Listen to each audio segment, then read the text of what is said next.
but Jesus said, I've not come to destroy, I've come to fulfill. Now, this is, again, a mistranslation. Fulfilling and to add are two different words. And but they use that Zulu word. I will use it. I'm sorry if you don't say ngizogcwalisa. But in Zulu, the word has two meanings. Gcwalisa is to fill or to fulfill. You see? But in that context, it meant to fulfill. So they were given this particular thing. That is how they justified the bringing together of the two mutually opposing traditions. The Judeo-Christian tradition, mixing it with some practices which are taken from the spiritual, esoteric sciences of the Africans, which if you really look at, you cannot say, if I can ask you, this thing, the tradition yobungoma, is it actually African?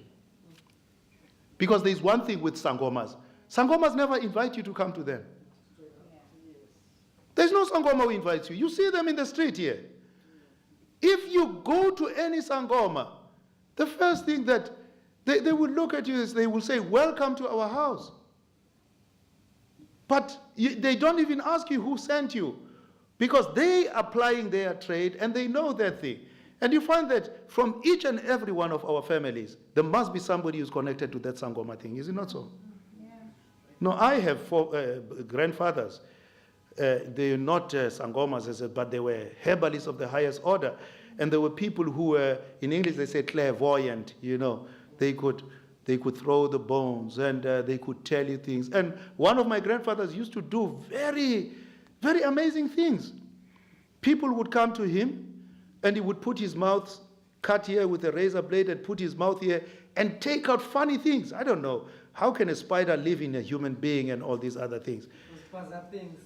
No, it's not spaza. It is real. I'll explain. It's real.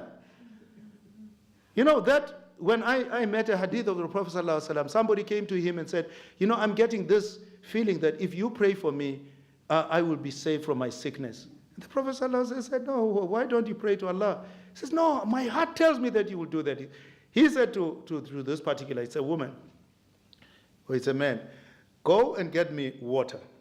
He brought water, and the Prophet ﷺ prayed on the water.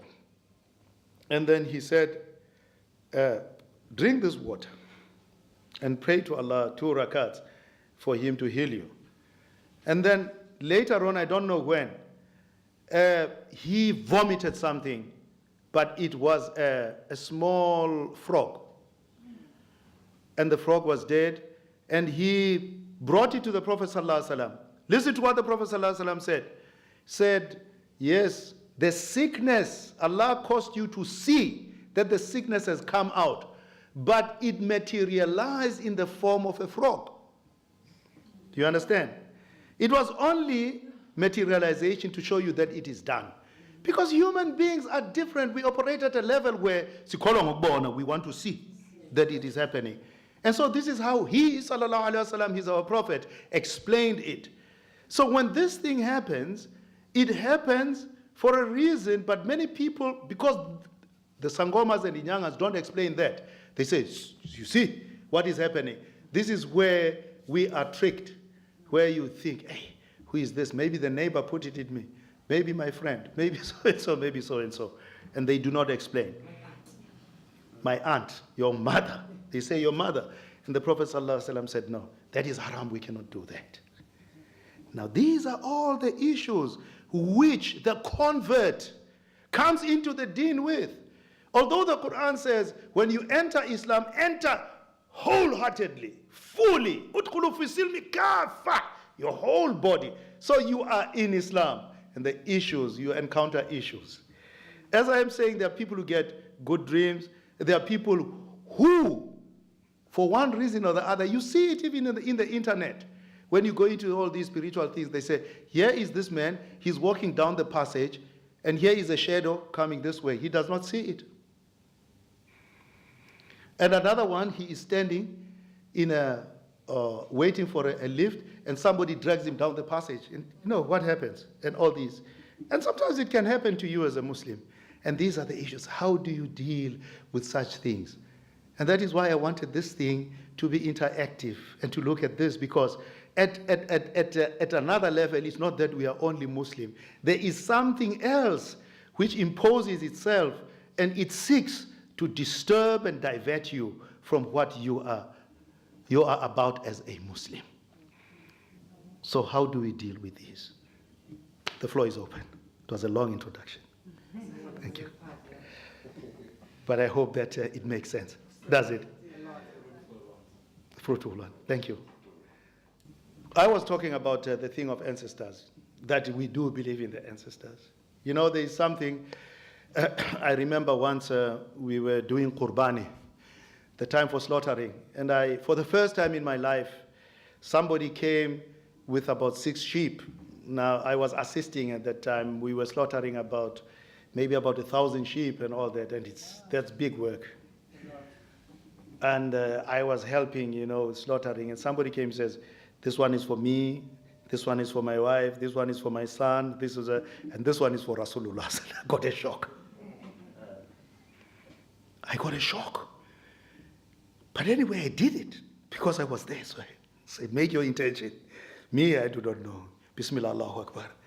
And he says, he did it for the Prophet, said, out of love for him. Then I went to Maulana Rafiq Muhammad. I said, Maulana, at that time, Maulana Hunter, I think Marhum, was still around. And I said to him, I heard this particular thing. And Maulana confirmed, he says, yes, you can do it, because sometimes there is a father of yours who passes away, and maybe for some reason he never had the chance to do a sacrifice. So you can do a sacrifice in honor of him, or in lieu of him, that he did not do this particular thing. So that Allah, because we are told that in Islam, that Allah will forgive you and bless you according to the number of all the hairs on the body of this animal. Is it not so? That's a lot of blessing. You understand? So when you see that particular thing, it's not that you have to create something. You have to make people understand that the Muslims do it. Yes, we accept, we believe in the ancestors. They cannot do anything for us. But when the time comes, especially during the sacrifice of our father Ibrahim, alayhi salatu wasalam, that we can remember them and say, oh Allah, that is, although I've come to the point of, if beyond Islam, beyond, say, from the times of disbelief into Islam, Allah knows better what happens there. He has forgiven us, and we just remember them. But many people would like to do that thing. And this practice of being a da'i needs a lot of wisdom.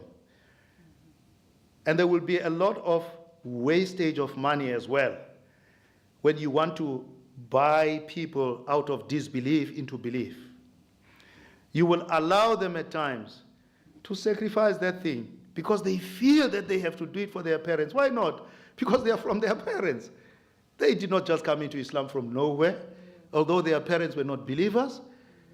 But the belief itself is from Allah subhanahu wa ta'ala. He blessed all of us one by one to come into the deen. So this is how I deal with such things. So, well, there's something called sadaqah. And sadaqah is, to expiate yourself of all your sins and all that. But at the same time, if you feel it is okay, you've got enough money, and your heart, you want to put your heart at rest, once in a while, this is your wisdom. Not every time. Once in a while. Omunye phakathi kwabo bebengenayo ngisho imbuzi noma inkukhu. Kodwa bakutshela ukuthi bafuna inkunzi yeAfrikanera. And they want the biggest of oxes, and the man did not even have a chicken. So you come up with such things, and all that. They say, although he never had a chicken, maybe he did not even have a cat, which you could feed every day. And then you are told that you've got to do this. Okay, so what? But do it under this intention, because every action in Islam is based upon, is based upon the intention. So he said the intention is to ask Allah to remove this thing from your heart and to bring peace and tranquility to you. And because the person is with him, Allah, you know about him better because you created him. Please forgive him. Allow us to live our life as Muslims. And wallahi, you find that most of the time it becomes the last one that they ever do. And these are the issues which I would like us to look into. Because this thing of ancestors and people telling you that there is ancestor worship, there is no. You can ask them, did you worship anybody beyond worshiping Allah? And some of them become very confused.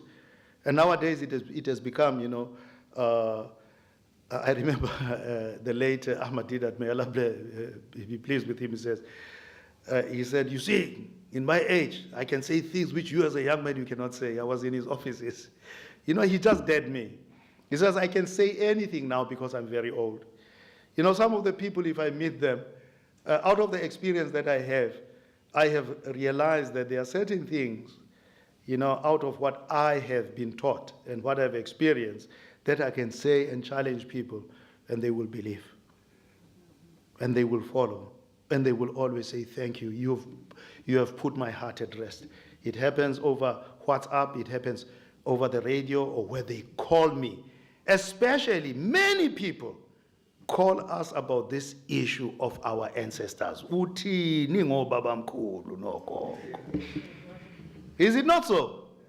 The Quran, the Prophet ﷺ is told by Allah subhanahu wa ta'ala, even about the kuffar, the Quraysh. He says, if you had treated them very harshly, they would have scattered from around you. Look, these are people who came to take the shahada from him, the Prophet of Allah. But Allah warns him, he says, if you were harsh to them, they would have scattered from around you. How many people have not left Islam? I think you know of somebody who left Islam because of this kind of a behavior.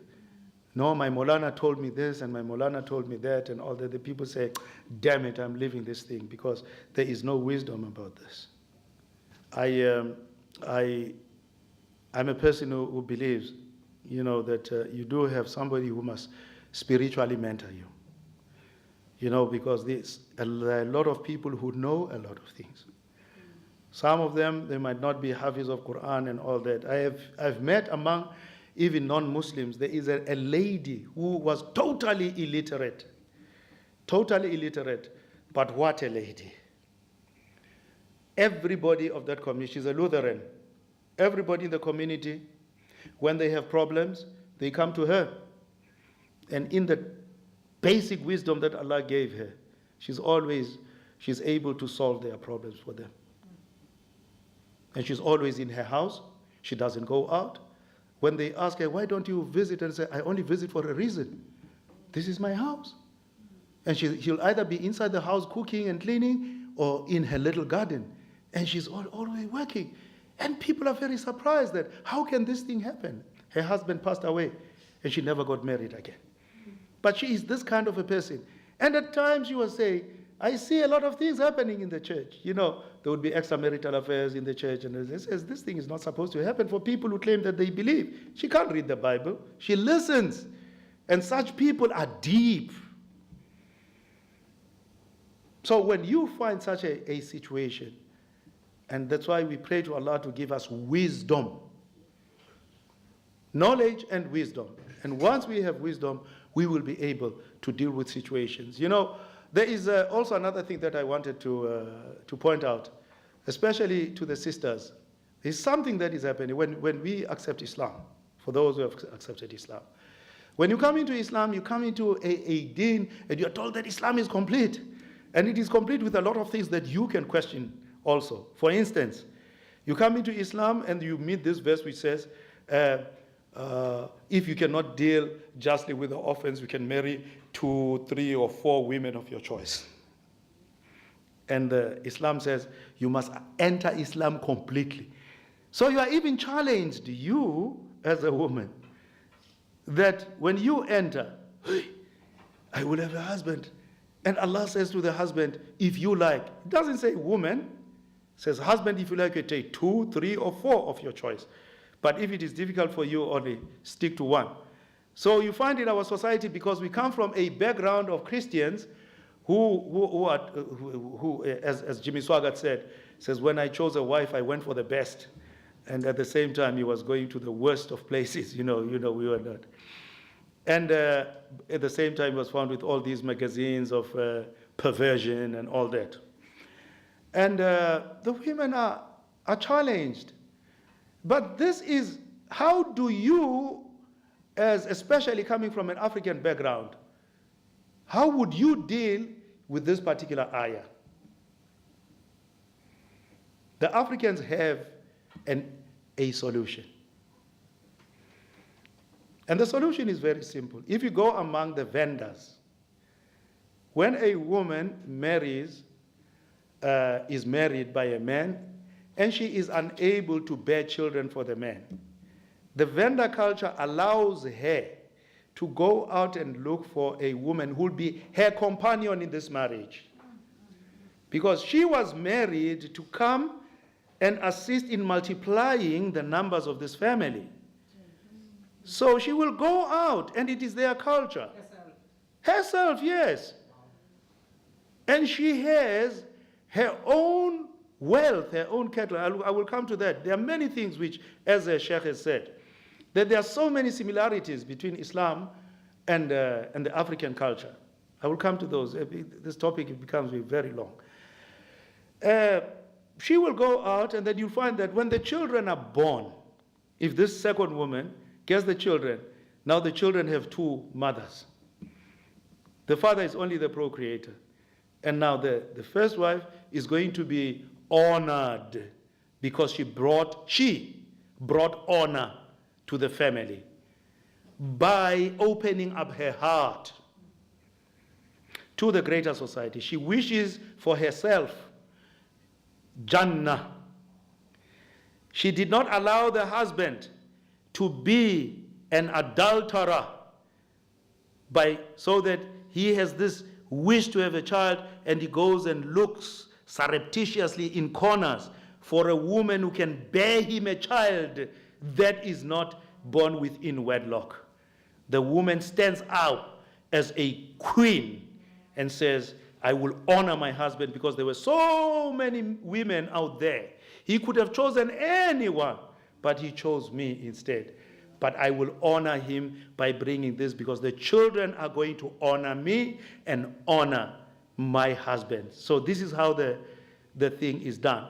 So the question of whether you take two wives or three wives or four wives, traditionally is something which addresses itself. You understand? We might not have a word for it. Surely we don't have a word for it, in isiZulu especially, or even in Xhosa, or even in Sotho. Because when you go into the history of how it happened, it is said there is a man from the Thembu clan, Bathembu, this clan of Mandela and all that, and our brother who used to be here in Thembu. And he had a second wife, and the people asked him, he said, what is this thing that you are doing? And he says, oh, this is Thembu Sami, meaning it is the thing of the Thembus. It's Thembu Sami.